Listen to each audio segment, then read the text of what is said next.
تو غالباً پہلی مرتبہ 1950 میں اس کے لیے ایک قانون بنا. اس سے پہلے وقف کا کوئی قانون نہیں تھا. اس پر اس وقت پھر دوسری مرتبہ قانون بنا 1980 میں نیا قانون بنایا گیا، اور اس قانون سے بھی مسلمان کا مکمل طور پر بھلا نہیں ہو سکا. پھر ایک مرتبہ غور کیا جائے تو تیسری مرتبہ پھر قانون بنا 1990 میں. یہ تیسرا قانون تھا وقف کا، نیا قانون بنا. اعوذ باللہ من الشیطان الرجیم بسم اللہ الرحمن الرحیم.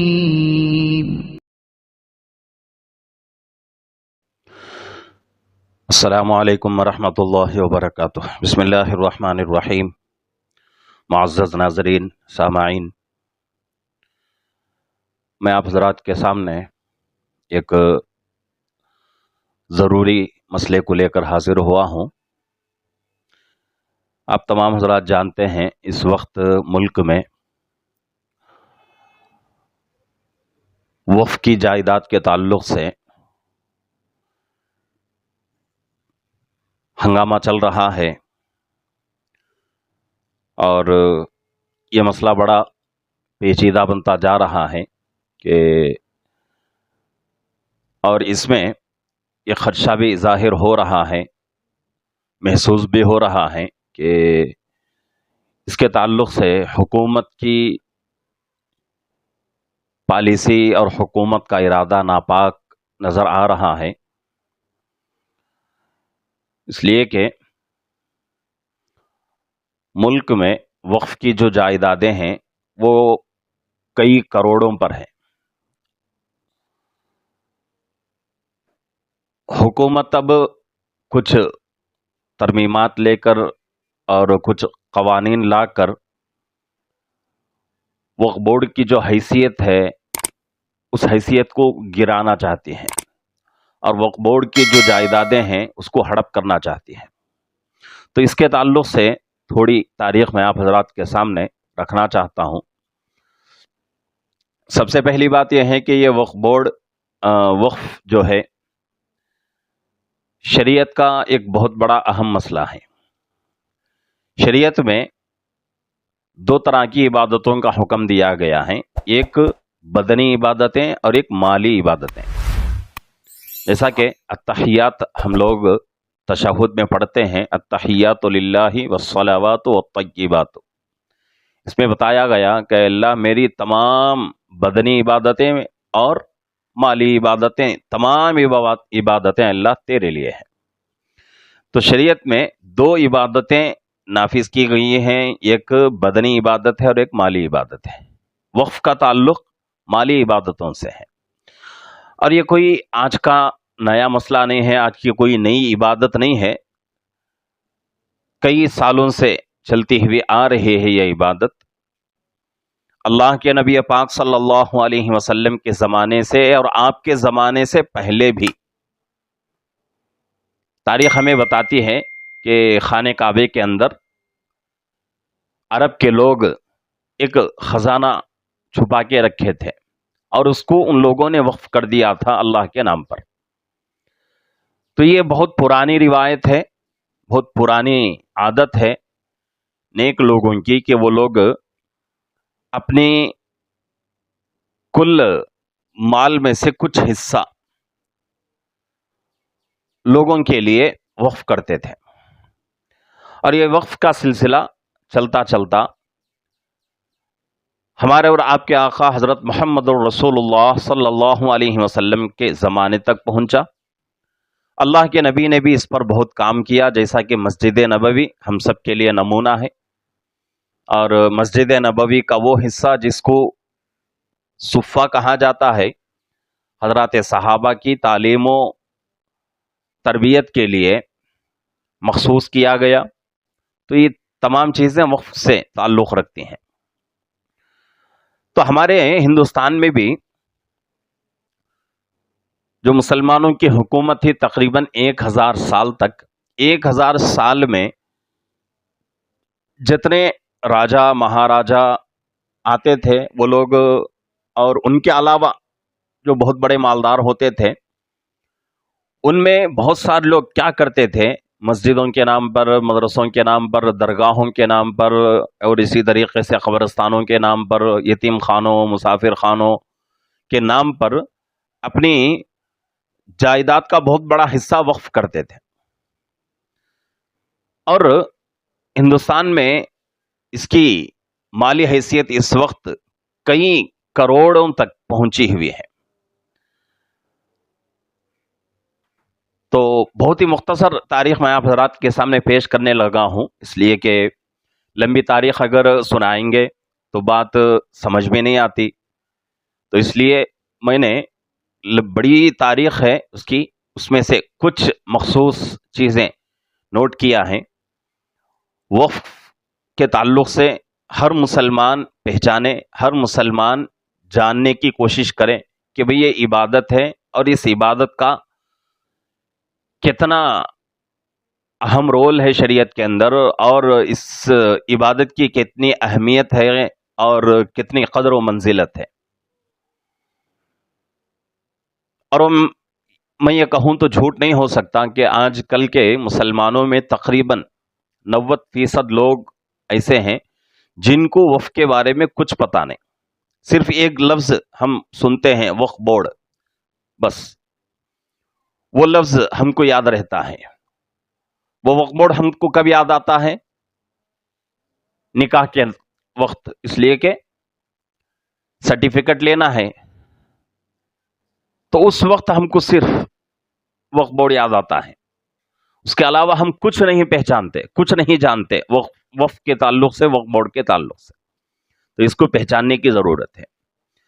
تو بڑی تاریخ ہے، اس میں سے میں نے بہت ہی مختصر طور پر ایک تاریخ نکالی ہے. تو یہ وقف جو ہے کئی سالوں سے چلتا ہوا آ رہا ہے. تو ہندوستان میں جب ہمارا ہندوستان آزادی سے پہلے انگریز آیا تو انگریز نے سب سے پہلے وقف کی جو جائیدادیں ہیں اس کے اوپر حملہ کیا. کئی کروڑوں کی جائیدادیں اس نے ہڑپ لیں. تو اس وقت وقف کے تعلق سے کوئی قانون نہیں تھا. تو غالباً پہلی مرتبہ 1950 میں اس کے لیے ایک قانون بنا. اس سے پہلے وقف کا کوئی قانون نہیں تھا.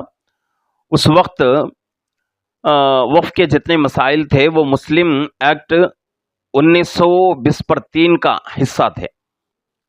1920 کا جو مسلم ایکٹ تھا اس کا حصہ تھا، اور اسی طریقے سے اس کو حل کیا جاتا تھا. لیکن پہلی مرتبہ غالباً 1950 میں، یعنی کہ ہندوستان آزاد ہوا 1940 اس آزادی کے بعد تقریباً 8 سال 9 سال کا عرصہ ہے.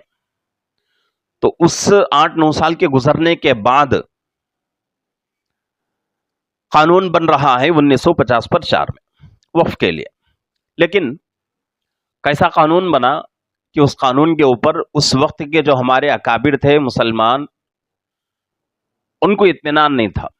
ان لوگوں نے پھر حکومت سے مطالبہ کیا کہ بھئی یہ قانون جو وقف کا بنایا گیا ہے یہ غیر اطمینانی ہے، اس لیے اس پر ایک مرتبہ پھر غور و خوض کر کے صحیح طریقے سے قانون بنایا جائے. تو اس پر پھر دوسری مرتبہ قانون بنا 1980 میں نیا قانون بنایا گیا. اور اس قانون سے بھی مسلمان کا مکمل طور پر بھلا نہیں ہو سکا. یہ دوسری مرتبہ قانون بن رہا ہے. پہلی مرتبہ 1950 میں، اور دوسری مرتبہ قانون بنا 1980 میں. لیکن پھر مطالبہ کیا گیا مسلمانوں کی طرف سے کہ بھئی غور کیا جائے، یہ بھی مسلمانوں کے مطالبات کو پورا کرنے والا نہیں ہے قانون، پھر ایک مرتبہ غور کیا جائے. تو تیسری مرتبہ پھر قانون بنا 1990 میں. یہ تیسرا قانون تھا وقف کا، نیا قانون بنا. یہ قانون इसका कुछ हिस्सा पूरा हुआ, यानी कि मुसलमानों के जो मुतालबात थे उसका कुछ हिस्सा पूरा होने लगा, लेकिन 100% जो मसाइल थे वो मसाइल पूरे नहीं हो रहे थे। तो 1950 पर 4 में पहला कानून बना, दूसरा कानून 1980 पर 4 में बना, और उसके बाद तीसरा कानून 1990 पर 5 में बना। इस कानून पर थोड़ा इत्मीनान हुआ था, लेकिन मुकम्मल तौर से इत्मीनानी मुसलमानों की तरफ से देखी नहीं जा सकती थी। तो फिर एक मरतबा मुतालबा किया गया। तो 2010 में कुछ तरमीमात किए गए, और ये दिन था जुमा का, और नमाज का बिल्कुल आईन वक्त था। उस वक्त जल्दी जल्दी में ये तरमीमात किए गए, और ये तरमीमात भी बिल्कुल मुसलमानों के खिलाफ थे। तो उसके 3 साल बाद, यानी 2010 में कुछ तरमीमात हुई, तो उसके 3 साल के बाद 2013 में उस वक्त के वक्फ बोर्ड के जनरल सेक्रेटरी हज़रत मौलाना वली रहमानी साहब रहमतुल्लाह अलैह, जो अल्लाह को प्यारे हो चुके हैं, अल्लाह हज़रत की क़ब्र पर करोड़ों रहमतें नाजिल फरमाए, गरीक़ रहमत फरमाए, जन्नतुल फिरदौस में आला से आला मकाम नसीब फरमाए। तो उस वक्त हज़रत जनरल सेक्रेटरी थे, और हज़रत की निगरानी में वक्फ बोर्ड के ज़िम्मेदारों ने, कारकुनों ने कोशिश की। तो उस कोशिश के तहत एक एक्ट बनाया गया, और उस एक्ट में वक्फ की जो खामियां थीं, जो नुकसान हो रहा था, उस नुकसान को कुछ हद तक रोका गया। और इस पर मुसलमान को कुछ इत्मीनान हुआ कि भाई चलो 2013 का जो एक्ट बना है उसमें उससे मुसलमानों का भला हो सकता था, और वक्फ की जो जायदादें थीं उसको तहफ़्फ़ुज़ नसीब हो चुका था, पूरा नहीं बल्कि कुछ हद तक।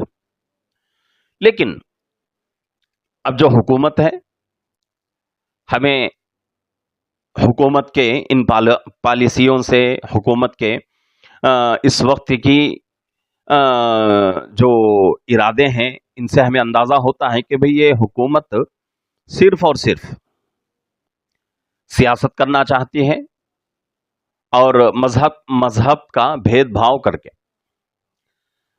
तो इसलिए मुसलमानों के मसाइल को हर कुछ दिनों के बाद छेड़ा जाता है। इससे पहले 3 तलाक का मसला हुआ, और भी बहुत सारे मसाइल, पर्दे पर, निकाब पर मसला खड़ा हो गया, कितने झगड़े हुए, कितना नुकसान हुआ। तो ऐसे बहुत सारे क्या कहते हैं, इन दिनों में ऐसे बहुत सारे मसाइल पेश आए। तो एक फिर नया मसला लेकर हुकूमत आती है कि भाई वक्फ बोर्ड के वक्फ की जो जायदादें हैं, वक्फ की जो कवानीन हैं, उसमें से 40 तरमीमात करना चाहती हैं। और वो तरमीमात क्या हैं पूरे अगर बता दें तो वक्त बहुत काफ़ी हो जाएगा। तो भाई मुख्तसर तारीख मैं आप हज़रात के सामने पेश करने लगा हूँ। तो ये तकरीबन 1950 पर 4 से लेकर अब तक 4-5 मरतबा कवानीन बनते रहे, एक्ट बनते रहे, तरमीमात होते रहे, लेकिन अब तक मुसलमानों को वक्फ की जायदादों की तहफ़्फ़ुज़ का पूरे तरीके से यकीन नहीं हो सका। तो इसलिए ये हुकूमत आज इसका इरादा नापाक है, और ये तरमीमात इसलिए करना चाहती है कि वक्फ की जो जितनी इस वक्त तहफ़्फ़ुज़ उसका हो रहा है, वक्फ की जायदादों का, वो तहफ़्फ़ुज़ ख़त्म हो जाए, और हुकूमत के अंडर में पूरी जायदादें आ जाएं, इस पर मुसलमानों का कुछ भी कंट्रोल ना रहे, ये हुकूमत करना चाहती है। अब इस पर जितने हमारे हिंदुस्तान के मुसलमान हैं, चाहे मर्द हों औरत हों, सब के ऊपर जिम्मेदारी है, मिली जिम्मेदारी भी है, और ईमानी जिम्मेदारी भी है कि हर हाल में इन वक्फ की जायदादों की हिफाजत करें, और उसके लिए कुछ कदम उठाएं। और उसके लिए हमको जो है सड़क पर आने की ज़रूरत नहीं है, लड़ाई झगड़े करने की ज़रूरत नहीं है, बल्कि बहुत ही सहूलत और आसानी के साथ एक काम करने करना है हमको। इस वक्त पार्लियामेंट में एक कमेटी बनाई गई, इसलिए कि पार्लियामेंट में दो पार्टियां होती हैं, एक रूलिंग पार्टी है और एक अपोजिशन वाली है। तो दोनों के तरफ से एक कमेटी बनाई गई। तो उस कमेटी को ये बताने की कोशिश करना है कि भाई ये तरमीमात जो करने जा रही है हुकूमत वक्फ के ताल्लुक से, ये हमें पसंद नहीं है, ये हमारे बिल्कुल खिलाफ है। तो इसके लिए आसानी का रास्ता जो है वक्फ बोर्ड के तरफ से एक लिंक जारी किया गया है। इस लिंक को हम जो है नीचे डिस्क्रिप्शन में भी दे रहे हैं। तो बहुत ही आसान तरीका है। क्या है, जैसे ही आप डिस्क्रिप्शन में जाएंगे तो लिंक दिखाई देगा, तो उस लिंक को ओपन करेंगे तो फौरन वो लिंक आपको ओपन मेल में लेकर जाएगा। ओपन मेल का ऑप्शन आएगा। ओपन मेल पर आप जब क्लिक करेंगे तो ऊपर राइट साइड में दाएं तरफ ऊपर यारों का निशान आपको जो है दिखाई देगा, तीर का निशान आपको दिखाई देगा। जैसे ही आप उस पर टच करेंगे तो इससे आपका वोट उस कमेटी को चला जाएगा, जिसका मतलब ये है कि हम इस तरमीमात के, इस बिल के बिल्कुल मुखालिफ हैं, हम इस बात को पसंद नहीं करते और ये चीज मुसलमानों के बिल्कुल मुखालिफ है। ये वोट आपका जो है मेल के जरिए से उस कमेटी तक पहुंच जाएगा। ये बहुत ही आसान तरीका है। तो इसलिए इस चीज का फायदा उठाएं, फायदा उठाकर अपनी जो वक्फ की जायदादें हैं उसको बचाने की कोशिश करें।